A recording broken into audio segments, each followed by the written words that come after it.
Hindi na bago ang baha sa ilang taga-Bulacan tuwing may bagyo o high tide. Pero sa Hagonoy, may nauusong kakaibang tricycle na kahit baha, hindi raw uubra. Alamin natin yan sa balita ni Mondi Lopez. Bahain din po ba sa inyo? We got you! Dito sa Hagonoy, Bulacan, mga tricycle na ang nag-adjust. Paano ba naman?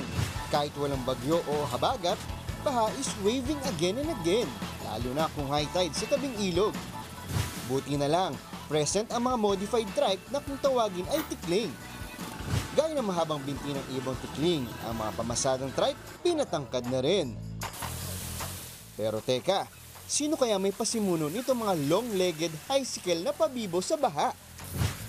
Meet Mang Buda, isa sa mga gumagawa ng trike na kayang lumusong sa baha. Sa halagang 4,000 piso, ile-level up niya ang ordinaryong tricycle mo.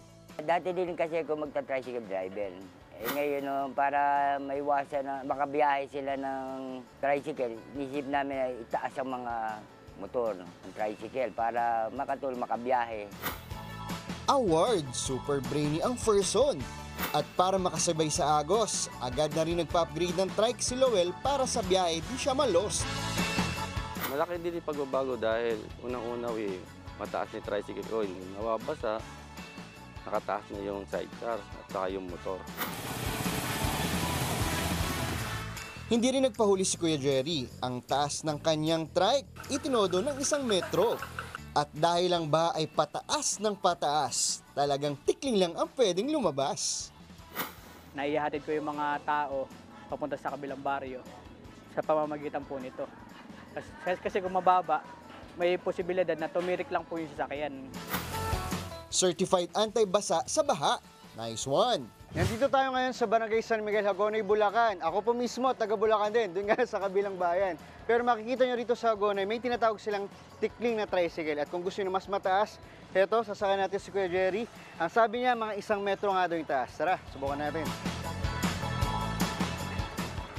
At para makumpleto, kailangan may shades.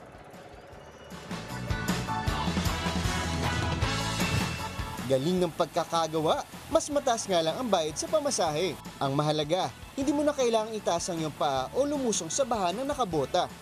Oh, yari ka ngayon baha, naisahan ka nila. Talagang panalo ang mga anti-bahang tricycle na ito. Pero sana ang problema sa baha, maisipan na rin ang solusyon ng mga namumuno. Mondi Lopez, News 5. Mga kapatid, Nikki de Guzman po. Iba na ang may alam at may pakialam sa panahon ngayon. Para sa tuloy-tuloy na balitaan sa Frontline kahit weekend, mag-follow at mag-subscribe sa social media pages ng News 5.